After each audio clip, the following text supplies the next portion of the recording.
nós poderíamos, talvez, propondo alguns nomes,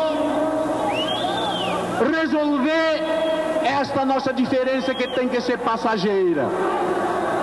Por isso, eu encaminharia aqui para a mesa, para apreciação do plenário, 5 nomes para a gente daqui tirar uma direção nacional.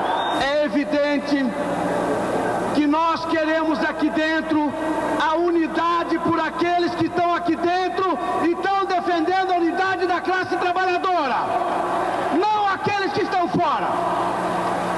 Nós queremos encontrar uma solução. Então é importante que nós surjamos, saímos daqui com uma unidade completa. Agora, já que o companheiro Olivo Dutra avançou algumas propostas, eu quero dizer o seguinte: não se trata de nomes, se trata de definição, de direção, de uma central, que é nós que vai levar a nossa luta. É isso que nós estamos, está certo. E acho e sinto que não se faz um instrumento de defesa sem direção. Se faz um instrumento de defesa com um colegiado que ninguém sabe quem é. Companheiros, nós chegamos a uma proposta que entendemos e evidentemente que nós devemos até valorizar as divergências, porque são junto com as divergências é que se constrói uma CUT em cima de propostas políticas e é que é assim que se avança o movimento da classe trabalhadora. E a proposta para que saiamos daqui uma única central neste país, uma central de trabalhadores, uma central forte e uma central que lutará contra toda a arbitrariedade deste governo que nos esmaga dia a dia.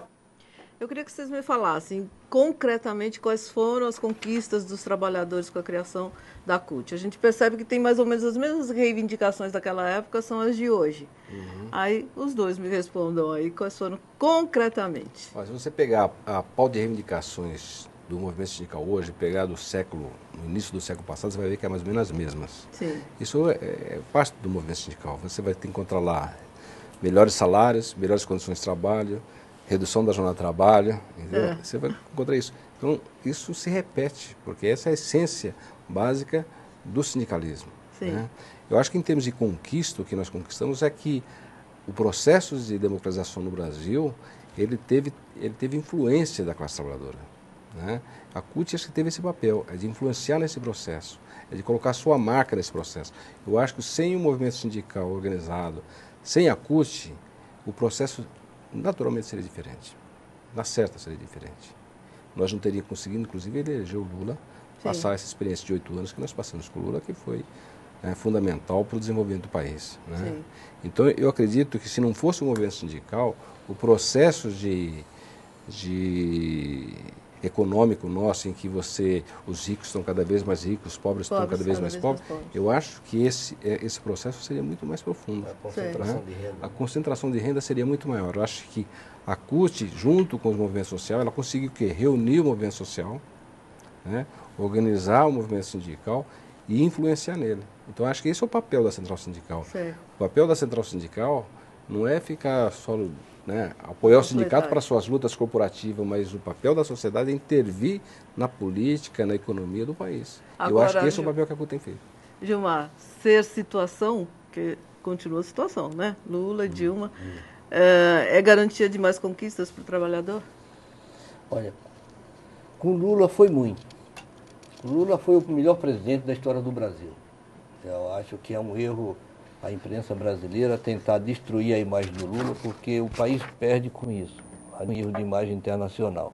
Com a Dilma, eu acho que ela está aprendendo a lidar com os movimentos sociais, porque como a formação dela é uma formação mais institucional, ela, mesmo com toda a vivência dela do Rio Grande do Sul, mas não tinha o feeling, não tem o traquejo que o Lula tem com a mesma desenvoltura que atende uma trabalhadora rural, ele atende um grande usineiro e os dois saem satisfeitos falando bem do Lula. Né? É uma coisa extremamente sedutora. Agora, quando eu falo das conquistas, eu acho que tem três que a gente tem que destacar bem. O primeiro é a liberdade democrática e sindical. Isso é inegociável, porque aí você abre um processo de aprendizagem coletiva.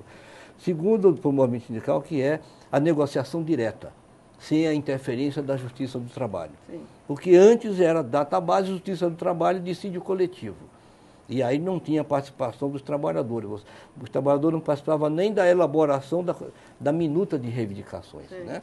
E outro aspecto é, junto com essa liberdade, com a negociação coletiva, por exemplo, nós bancários, nós temos um acordo nacional dos bancários. É o mesmo acordo feito desde o Amapá até o Rio Grande do Sul. Na ditadura isso era inimaginável. Sim. Na ditadura. Né? Principalmente os banqueiros aceitarem isso. Né? Então, são processos. Né? E aí que eu acho que esse é o grande, a gente pode considerar um dos grandes méritos. São marcos históricos do Brasil que o movimento sindical conseguiu, né? Contribuiu efetivamente. Agora tem que dar salto de qualidade. Por exemplo, não acabar o imposto sindical. É um crime. O Brasil é o único país do mundo que tem imposto sindical na Constituição.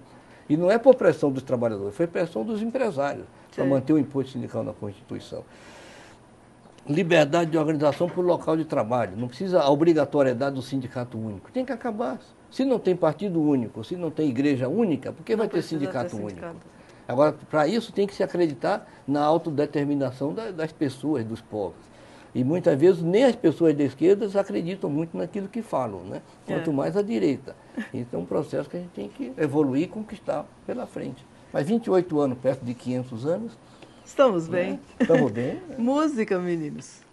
O que vocês vão tocar? Vou fazer mais uma composição, um forró chamado Cajueiro.